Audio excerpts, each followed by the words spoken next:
Martial master के इस episode की शुरुआत में हम एशियन साइड के एल्डर को देखते हैं, जिसने यहाँ पर अपने वेपन को समन कर लिया होता है। इसके बाद वह बिना कोई टाइम जाए कि अपने वेपन से डीमन किंग के ऊपर हमला कर देता है, लेकिन डीमन किंग तो बहुत ही आसानी के साथ एशियन साइड के इस एल्डर के वेपन को अपने कब्जे में कर लेता है, क्योंकि डीमन किंग के पास जो दो वेपन थे वो एशियन साइड के एल्डर के वेपन से काफी ज्यादा पावरफुल होते हैं। और कुछ ही देर के अंदर में डीमन किंग ने यहाँ पर एशियन साइड के एल्डर के वेपन को डिस्ट्रॉय कर दिया होता है।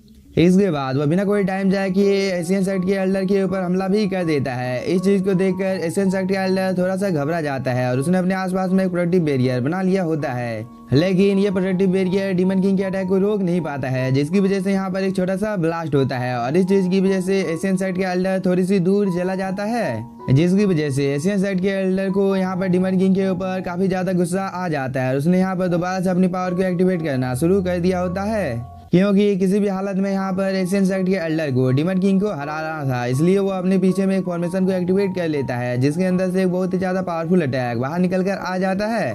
लेकिन इस चीज को देखकर डीमन किंग तो इस जगह पर मुस्कुराने लगता है। इसके बाद वह बिना कोई टाइम जाए कि इस अटैक का सामना करने के लिए यहाँ पर तैयार हो जाता है, क्योंकि एशियन साइड के एल्डर ने इस अटैक से डीमन किंग के ऊपर हमला कर दिया था। लेकिन इस चीज को देखकर डीमन किंग इस जगह पर एकदम हंसने लगता है और वो बोलता है, तुम्हारी ये टेक्निक तो बहुत ही ज्यादा बेकार है, क्योंकि इसे तो मैं एक ही झटके में डिस्ट्रॉय कर दूंगा। यह बोलने के बाद डीमन किंग अपने वेपन से एशियन साइड के एल्डर के ऊपर अटैक कर देता है, जो कि सीधे जाकर एशियन साइड के एल्डर के इस अटैक को एक ही झटके में डिस्ट्रॉय कर देता है, जिसकी वजह से यहाँ पर एक बहुत ही ज्यादा पावरफुल ब्लास्ट होता है। और इस चीज की वजह से एशियन साइड के एल्डर की हालत भी थोड़ी सी खराब हो जाती है। उसे खुद के ऊपर ही काफी ज्यादा गुस्सा आ रहा था, क्योंकि इतने ज्यादा मेहनत करने के बाद भी वो यहाँ पर डीमन किंग को हरा नहीं पा रहा होता है। तभी डीमन किंग एशियन साइड के एल्डर के ऊपर हमला कर देता है, जिसे एशियन साइड का एल्डर इस ट्रेजर की मदद से रोकने की कोशिश करता है, लेकिन तब तक डीमन किंग अपने वेपन से एशियन साइड के एल्डर के ऊपर हमला कर देता है, जिसे देखकर एशियन साइड का एल्डर काफी ज्यादा घबरा देता है, क्योंकि उसकी मौत उसकी आंखों के सामने दिखाई दे रही होती है, क्योंकि डीमन किंग ने अपने वेपन की मदद से एशियन साइड के एल्डर को चारों तरफ से घेर लिया था और वो यहाँ पर एशियन साइड के एल्डर को जान से मारने ही वाला होता है। लेकिन तभी एशियन साइड के एल्डर यहाँ पर अपनी एनर्जी को रिलीज करता है और इस चीज की वजह से यहाँ पर इसकी बॉडी के अंदर से काफी ज्यादा हाई अमाउंट में स्पिरिचुअल एनर्जी निकलती है, जिसकी वजह से यहाँ पर एक छोटा सा ब्लास्ट होता है।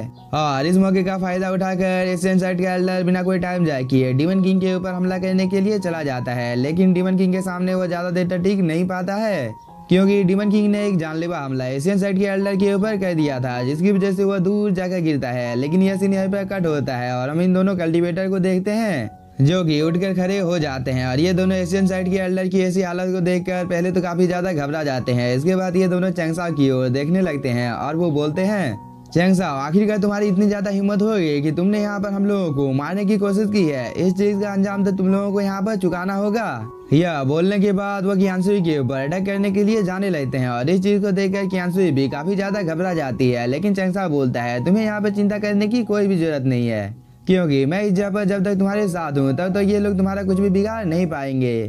तभी ये दोनों कल्टीवेटर अपनी पूरी पावर को एक्टिवेट करके चैंगसाओ के ऊपर हमला करने के लिए आने लगते हैं, लेकिन चैंगसाओ तो इस चीज को देखकर यहाँ पर मुस्कुराने लगता है, क्योंकि चैंगसाओ ने पहले ही इन दोनों कल्टीवेटर का इंतजाम कर रखा था, क्योंकि हजारों की संख्या में कीड़े इसी ओर आ रहे होते हैं और एक ही पल में ये सभी कीड़े चारों तरफ से इन दोनों कल्टीवेटर को घेर लेते हैं। और इतने सारे पैरासाइट को देखकर ये दोनों कल्टीवेटर यहाँ पर काफी ज्यादा घबरा जाते हैं। तभी हम जियाओ जी को देखते हैं, जो कि जियाओ गू को देखकर काफी ज्यादा खुश हो जाती है और वो बोलती है, फाइनली तुम इस जगह पर आ गए हो। तो मैं तुम्हें बता देती हूँ कि इन दोनों ने यहाँ पर चैंगसाओ और कियानसुई के ऊपर हमला करने की कोशिश की है, इसलिए इस चीज का कीमत तो इन लोगों को यहाँ पर चुकाना होगा। इस पर जियाओ गू भी हाँ बोलता है। इसके बाद ये दोनों बिना कोई टाइम जाए किए इन दोनों कल्टीवेटर के ऊपर हमला करने के लिए जाने लगते हैं। इस चीज को देखकर ये दोनों कल्टीवेटर काफी ज्यादा घबरा जाते हैं और एक स्लैश अटैक इन दोनों के ऊपर कर देते हैं, लेकिन इन दोनों के अटैक का जियाओ गू के ऊपर यहाँ पे कोई भी असर नहीं होता है। लेकिन इस चीज की वजह से जियाओ जी और जियाओ गू को काफी ज्यादा गुस्सा आ गया था। इसके बाद ये दोनों बिना कोई टाइम जाए कि इन दोनों कल्टीवेटर के ऊपर हमला करना भी शुरू कर देते हैं, लेकिन तब तक इन दोनों ने अपने आसपास में एक प्रोटेक्टिव बैरियर बना लिया था। लेकिन इन दोनों को यहाँ पर इतने ज्यादा पैरासाइट का सामना करने में काफी ज्यादा प्रॉब्लम हो रहा होता है, क्योंकि इन सभी पैरासाइट की संख्या काफी ज्यादा होती है और ये सभी पैरासाइट एक एक करके इन सभी प्रोटेक्टिव बैरियर को डिस्ट्रॉय करना भी शुरू कर देते हैं। इस चीज को देखकर ये कल्टीवेटर काफी ज्यादा डर जाता है, क्योंकि अब उसे अपनी मौत अपनी आंखों के सामने दिखाई दे रही होती है। इसलिए ये कल्टीवेटर काफी ज्यादा डर जाता है। तब तक इन सभी पैरासाइट ने यहाँ पर इस प्रोटेक्टिव बैरियर को डिस्ट्रॉय कर दिया था। इसके बाद ये सभी इन दोनों कल्टीवेटर के ऊपर हमला करना भी शुरू कर देते हैं, और इस चीज की वजह से इन दोनों कल्टीवेटर को यहाँ पर काफी ज्यादा पेन होने लगता है। इसलिए ये दोनों इस जगह पर दर्द से कर्राने लगते हैं, और कुछ देर तक ये प्रोसेस यहाँ पर ऐसे ही चलता है, क्योंकि इन दोनों कल्टीवेटर को काफी ज्यादा तकलीफ हो रहा था, क्योंकि हजारों की संख्या में ये सभी पैरासाइट एक साथ मिलकर इन दोनों कल्टीवेटर को काट रहे थे, जो कि एक बहुत ही ज्यादा खतरनाक मंजर था। और इस चीज को देखकर कियानसुई थोड़ी सी घबरा जाती है, लेकिन तभी इन दोनों कल्टीवेटर की मौत यहाँ पर हो जाती है। और इस चीज को देखकर जियाओ जी और जियाओ काफी ज्यादा खुश हो जाते हैं। इसके बाद ये दोनों आपस में बात करने लगते हैं कि ये दोनों कल्टीवेटर तो काफी ज्यादा गंदे थे, और मुझे इस तरह की चीजें खाना जरा सा भी पसंद नहीं है। लेकिन अब फिलहाल के लिए सब कुछ शांत हो गया है। यह बोलने के बाद इन दोनों के स्पेस रिंग को लेकर ये दोनों चैंगसाओ के पास आ जाते हैं, और इस चीज को देखकर कियानसुई काफी ज्यादा शॉक हो जाती है, क्योंकि चैंगसाओ ने इन दोनों स्पेस रिंग को अपने पास रख लिया था। इसके बाद वो इन दोनों को यहाँ पर डीमन किंग की मदद करने का आदेश दे देती है। इस पर ये दोनों भी हाँ बोलकर यहाँ से चले जाते हैं।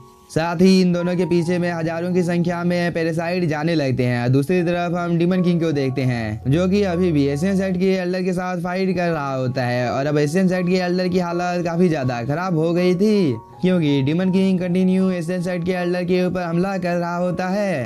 और इस चीज की वजह से एशियन साइड के एल्डर को यहाँ पर कुछ भी समझ में नहीं आ रहा था कि अब वह क्या करेगा, क्योंकि डीमन किंग एक जानलेवा हमला अब एशियन साइड के एल्डर के ऊपर करने ही वाला था। लेकिन तभी यहाँ पर एंट्री होती है जियाओ जी और जियाओगी की, जो कि यहाँ पर डीमन किंग को बोलते हैं, डीमन किंग हम यहाँ पर तुम्हारी मदद करने के लिए आए हैं।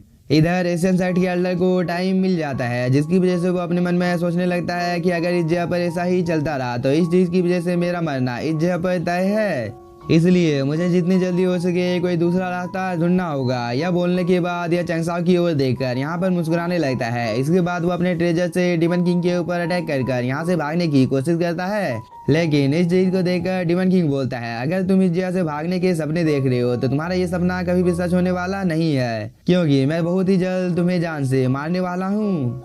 इसके बाद डीमन किंग अपने वेपन से एशियन साइड के एल्डर के ऊपर हमला कर देता है, लेकिन एशियन साइड के एल्डर तो अपने सामने एक प्रोटेक्टिव बैरियर बनाकर इसके अटैक को डॉज कर लेता है। साथ ही एशियन साइड के एल्डर ने यहाँ पर अपने 2 क्लोन को भी बना लिया होता है। इसलिए डीमन किंग यहाँ पर थोड़ा सा कंफ्यूज हो जाता है, और वो एशियन साइड के एल्डर के एक क्लोन के साथ फाइट करने लगता है। वो कुछ ही देर के अंदर में एशियन साइड के एल्डर के क्लोन को यहाँ पर डिस्ट्रॉय कर देता है। लेकिन तब तक रियल एशियन साइड का जो एल्डर होता है वो इस जगह से अपनी जान को बचाकर भागने की कोशिश कर रहा होता है। इस चीज को देखकर डीमन किंग बिना कोई टाइम जाए किए इसके ऊपर हमला भी कर देता है, जो कि सीधे जाकर एशियन साइड के एल्डर को लग भी जाता है, और इस चीज की वजह से इसकी हालत और भी ज्यादा खराब हो जाती है।